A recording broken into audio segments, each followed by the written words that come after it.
Guarantee guarantee guarantee ಇದು guarantee news. ಸುದ್ದಿ ಖಚಿತ, ನ್ಯಾಯ ನಿಶ್ಚಿತ. ಟೀಮ್ ಇಂಡಿಯಾ ಆಟಗಾರರಿಗೆ ಪ್ರತಿ ಪಂದ್ಯಕ್ಕೆ ನಿಗದಿತ ಸಂಭಾವನೆ ನೀಡಲಾಗುತ್ತದೆ. ಆದರೆ ಇದನ್ನ ಪುನರ್ ಪರಿಶೀಲಿಸಲು ಇದೀಗ ಬಿಸಿಸಿಐ ಮುಂದಾಗಿದೆ. ಅಲ್ಲದೆ ಮುಂಬರುವ ದಿನಗಳಲ್ಲಿ ಪ್ರದರ್ಶನಕ್ಕೆ ತಕ್ಕಂತೆ ವೇತನ ನೀಡುವ ಬಗ್ಗೆ ಚರ್ಚಿಸಲಾಗಿದೆ. ಈ ಮೂಲಕ ಟೀಮ್ ಇಂಡಿಯಾ ಆಟಗಾರರಿಗೆ ಬಿಸಿಸಿಐ ಬಿಸಿ ಮುಟ್ಟಿಸಲು ಪ್ಲಾನ್ ರೂಪಿಸಲಾಗಿದೆ.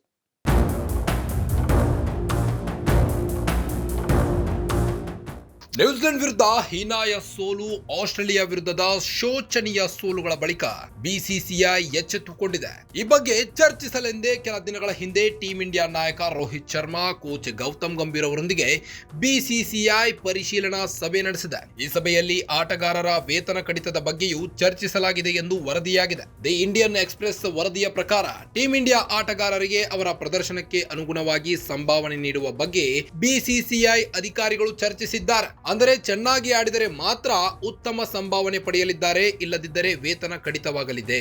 ಆಟಗಾರರನ್ನ ಜವಾಬ್ದಾರಿಯುತ ಸ್ಥಾನದಲ್ಲಿರಿಸಲು ಇಂತಹ ಕಠಿಣ ಕ್ರಮಗಳನ್ನ ಕೈಗೊಳ್ಳಲು ಬಿಸಿಸಿಐ ಚರ್ಚೆ ನಡೆಸಿದ್ದು, ಈ ಮೂಲಕ ವಿಶ್ವ ಕ್ರಿಕೆಟ್ನಲ್ಲಿ ಭಾರತ ತಂಡದ ಪ್ರಾಬಲ್ಯವನ್ನು ಕಾಪಾಡಿಕೊಳ್ಳಲು ಚಿಂತಿಸಲಾಗಿದೆ.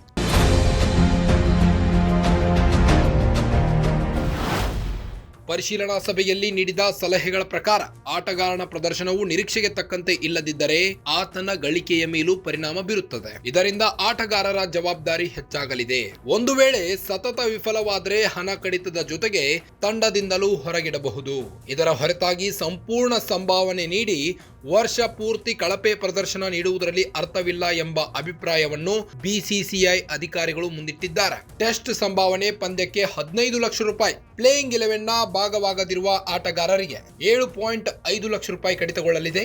ಏಕದಿನ ಸಂಭಾವನೆ ಪಂದ್ಯಕ್ಕೆ 6 ಲಕ್ಷ ರೂಪಾಯಿ, ಪ್ಲೇಯಿಂಗ್ 11ನ ಭಾಗವಾಗದಿರುವ ಆಟಗಾರರಿಗೆ 3 ಲಕ್ಷ ರೂಪಾಯಿ. ಇನ್ನ T20 ಸಂಭಾವನೆ ಪಂದ್ಯಕ್ಕೆ 3 ಲಕ್ಷ ರೂಪಾಯಿ, ಪ್ಲೇಯಿಂಗ್ 11ನ ಭಾಗವಾಗದಿರುವ ಆಟಗಾರರಿಗೆ 1.5 ಲಕ್ಷ ರೂಪಾಯಿ ಕಡಿತಗೊಳಿಸಲಾಗುವುದು. ಇನ್ನು ಇಲ್ಲಿ ಗಮನಿಸಬೇಕಾದ ಮುಖ್ಯ ಅಂಶವೆಂದರೆ, ಒಂದು ವರ್ಷದಲ್ಲಿ 50% ಹೆಚ್ಚು ಟೆಸ್ಟ್ ಪಂದ್ಯಗಳಲ್ಲಿ ಕಣಕ್ಕಿಳಿಯುವ ಆಟಗಾರರಿಗೆ ಪ್ರತಿ ಪಂದ್ಯಕ್ಕೆ 30 ಲಕ್ಷ ರೂಪಾಯಿ ಆರ್ಥಿಕ ಪ್ರೋತ್ಸಾಹವನ್ನ ನೀಡಲಾಗುತ್ತದೆ. ಅಂದರೆ ಕಳೆದ ವರ್ಷ ನಡೆದ 16 ಟೆಸ್ಟ್ ಪಂದ್ಯಗಳಲ್ಲಿ 8ಕ್ಕಿಂತ ಹೆಚ್ಚು ಟೆಸ್ಟ್ ಮ್ಯಾಚ್ ಆಡಿರುವ ಆಟಗಾರರಿಗೆ ಪ್ರತಿ ಪಂದ್ಯಕ್ಕೆ 45 ಲಕ್ಷ ರೂಪಾಯಿ ನೀಡಲಿದ್ದಾರೆ. ಇಷ್ಟೆಲ್ಲಾ ಪ್ರೋತ್ಸಾಹ ಮೊತ್ತವನ್ನ ನೀಡಿದ್ರೂ ಆಟಗಾರರಿಂದ ನಿರೀಕ್ಷಿತ ಪ್ರದರ್ಶನ ಮೂಡಿ ಬಂದಿಲ್ಲ. ಹೀಗಾಗಿ ಟೀಮ್ ಇಂಡಿಯಾ ಆಟಗಾರರ ಅಸಡ್ಡೆಗೆ ಬ್ರೇಕ್ ಹಾಕಲು ಚರ್ಚೆ ನಡೀತಾ ಇದೆ. ಒಂದು ವೇಳೆ ಬಿಸಿಸಿಐ ಪ್ರದರ್ಶನಕ್ಕೆ ತಕ್ಕಂತೆ ಸಂಭಾವನೆ ನಿಯಮ ಜಾರಿಗೆ ತಂದರೆ ಪ್ಲೇಯಿಂಗ್ 11ನ ಭಾಗವಾಗಲಿರುವ ಆಟಗಾರರ ಸಂಭಾವನೆಯಲ್ಲಿ ಏರಿಳಿತವಾಗುವುದು ಖಚಿತ. ಈ ಮೂಲಕ ಕಳಪೆ ಪ್ರದರ್ಶನ ನೀಡುವ ಟೀಮ್ ಇಂಡಿಯಾ ಆಟಗಾರರಿಗೆ ಬಿಸಿಸಿಐ ಬಿಸಿ ಮುಟ್ಟಿಸಲಿದೆಯಾ ಕಾದು ನೋಡಬೇಕಾಗಿದೆ. ಗ್ಯಾರಂಟಿ ನ್ಯೂಸ್, ಸುದ್ದಿ ಖಚಿತ, ನ್ಯಾಯ ನಿಶ್ಚಿತ.